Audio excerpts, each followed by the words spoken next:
हिलाली साहब, आपको क्या लगता है जो ख़त लिखा है सदर आरिफ अलवी ने, उसका कोई इम्पैक्ट होगा या फिर मामला सुप्रीम कोर्ट में ही जाएगा?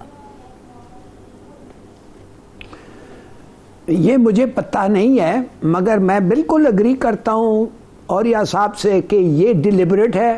ठीक है। और ख़त भी बड़ा अच्छा था, मिसाल दिया उन्होंने सिविल वॉर का और मिसाल दिए जिधर सिविल स्ट्राइफ भी है और बल्कि जंग भी है। और फिर भी अगर आपका कमिटमेंट डेमोक्रेसी का है तो फिर इलेक्शंस हो सकते हैं। मगर देखिए, सीधी सादी बात यह है, 90 दिन के अंदर अंदर इलेक्शंस होना था बकौल कॉन्स्टिट्यूशन। 17 दिन गुजर गए, कितने दिन रह गए? 60, 50, 55, 60 ऐसा कुछ। बिल्कुल 55-60 दिन आपको जरूरत है इलेक्शंस को ऑर्गेनाइज करने के लिए। तो अगर आप 55 और 60 निकाल दें 90 से और 70 निकाल दें 90 से, तो कोई एक 10 दिन 12 दिन रह गए हैं जिसके अंदर अंदर अगर इलेक्शन का फैसला ना हुआ तो इलेक्शन कमीशन को बहुत मुश्किल हो जाएगा। और देखिए, अब से क्या क्या बहाने अब तक इस्तेमाल हुए। एक के पैसे नहीं है, लोकल करेंसी नहीं है, आप यकीन कर सकते हैं? माने 1 बिलियन आप वीगोज ले सकते हैं इलेक्शन कमीशन के लिए, 1 बिलियन रुपया आप खर्च करके वीगोज ले सकते हैं। आप क्या क्या नहीं कर सकते हैं। जिन्होंने एक मिसाल दिया 80 से ज़्यादा मिनिस्टर्स ये, मगर आपके पास इलेक्शंस के पैसे नहीं है। आपके पास हाई सिक्योरिटी नहीं है। आपको पता है ना, हर शहर में हम निकलते हैं, पहले में एक स्काउट निकलता है, फिर आप खुद बंदूक के साथ निकलते हैं, फिर पता नहीं क्या क्या होता है। नॉनसेंस सिक्योरिटी है। और जिस इलाके में सबसे ज्यादा सिक्योरिटी प्रॉब्लम्स है उसका आईजी कहता है कोई बात नहीं, मैं आई कैन होल्ड इलेक्शन। जाहिर है रीएनफोर्समेंट्स वो मांगे हैं और रीएनफोर्समेंट्स उसका हक है और रीएनफोर्समेंट्स उसको मिलेगा। फिर कहते हैं हाय ओहो, आपको पता है डीलिमिटेशन पूरे नहीं हुए हैं। अभी याद आया आपको, नहीं डीलिमिटेशन माने वो जो, हाँ इन दैट सेंस मरदमशुमारी, हाँ एग्जैक्टली उसी को बहाना बना के हल्का बंदियां। 5 साल नहीं, और फाइनली वो कहते हैं, और ये खौफ पैदा हो रहा है कि भाई इमरान खान को अरेस्ट कर लो। इमरान खान को अरेस्ट कर लें तो भाई अपना तो आपका फिर मकसद पूरा ही हो जाएगा, दूसरे दिन आप शायद इलेक्शन डेट दे देंगे। तो मैं आपको सिर्फ ये कहना चाहता हूं कि ये क्या है, ये क्या बताता है? ये बताता है कि हमारा इलेक्शन कमीशन का, गवर्नमेंट का कमिटमेंट टू डेमोक्रेसी जीरो। अब इसके बाद आप चाहते, जब लंबे लंबे तकरीरें करते हैं लोग डेमोक्रेसी के बारे में और कितना ज़रूरी है और कितना रॉन्ग है, अगर वो ठीक नहीं तो फॉरगेट अबाउट इट। और मैं एक और चीज़ कहना चाहता हूँ, और मैं औरिया साहब से भी पूछना चाहता हूँ।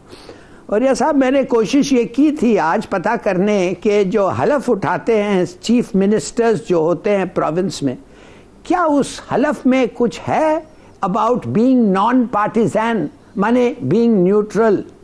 क्या वो हलफ में है? इसलिए अगर वो हलफ में है तो बड़े सारे लोग अब शिकायत कर रहे हैं कि अचानक लाहौर में जो पीपीपी के फ्लैग्स हर जगह आ गए हैं, जब इलेक्शन का डेट भी नहीं अनाउंस हुआ है, और जब बैकग्राउंड और लॉयल्टीज जो मुख्तलिफ स्टेक होल्डर्स हैं उनका पता है हमें, अब निगरान सीएम की बात कर जो आदमी बैठा हुआ है उसके ऊपर, हाँ, तो how is it non partisan? अच्छा हिलाली साहब, अब हुक्मरान इत्तेहाद जो है वो ये मौक़िफ़ अपना रहा है कि जी इलेक्शन जो है वो बार बार नहीं करा सकते, हमारी मईशत इस बात को अफोर्ड नहीं कर सकती। तो फिर क्या ये अच्छा नहीं कि फिर तमाम ही इलेक्शन जो है, जनरल असम्बली का इलेक्शन भी, सूबाई असम्बली का भी फ़ौरन करा लिया जाए, जल्दी करा लिया जाए और एक साथ भी करा लिया जाए?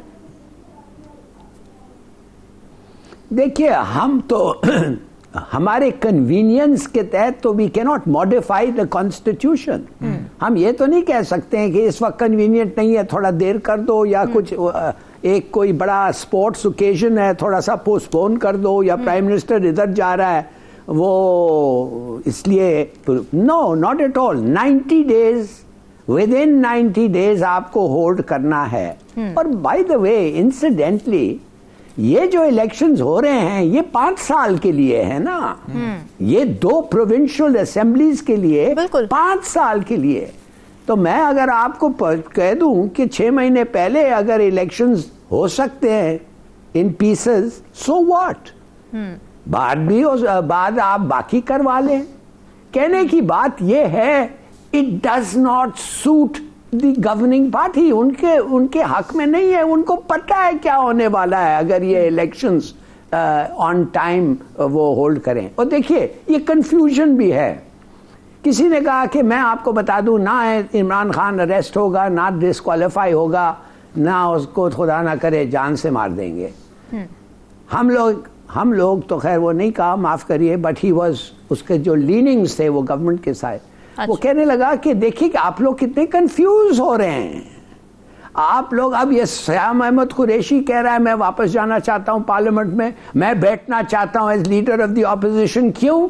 कि कहटेकर प्राइम मिनिस्टर पे फिर हमारा भी बोली, हमारा भी वर्ड, हम जो कहेंगे उसका भी असर होगा।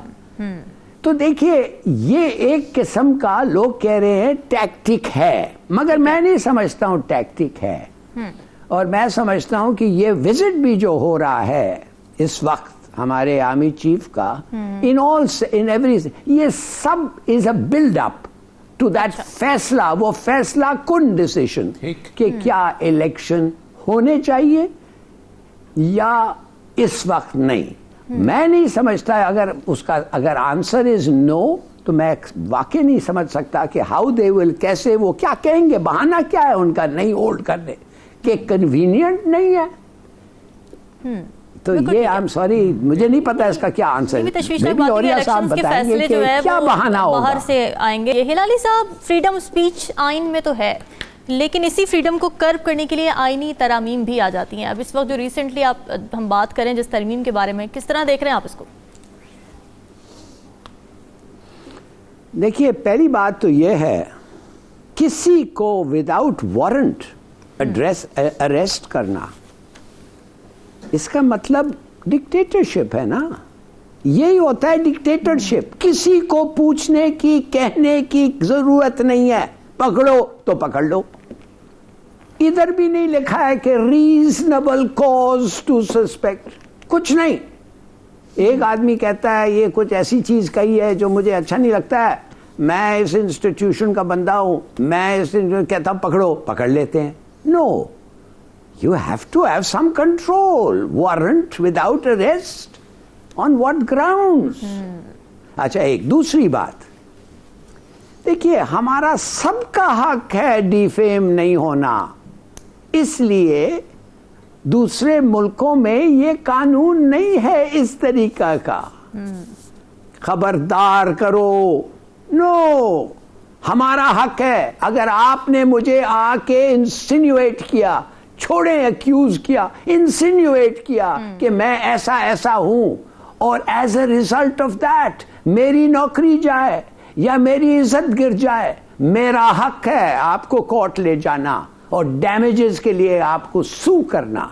ये मेरा हक है। I don't need a law for this. और कोर्ट देखेगी, एसेस करेगी कि क्या उसने जो कहा है वैलिड क्रिटिसिज्म, ऑनेस्ट क्रिटिसिज्म या डिफेमेटरी, लाइबलस, स्कैंडलस। तो ये मैं कहना चाहता हूं, अब ये एक इंस्टीट्यूशन को प्रोटेक्ट करना चाहते हैं, ये एक आदमी को नहीं, ये एक इंस्टीट्यूशन को पता करना है। तो अब ये भी हो सकता है कि गवर्नमेंट कह दे कि कोई क्रिटिसिज्म नहीं होगा। भाई आखिर जुडिशरी कहती है हमारे खिलाफ कोई क्रिटिसिज्म तो कोई भी कह दे, हर इदारा कह दे, जजमेंट कह दे। सोचिए जजमेंट के खिलाफ बेशक आप डिस्प्यूट करें, मगर जज के खिलाफ नहीं। भाई where does it come? The judgment comes from the जज।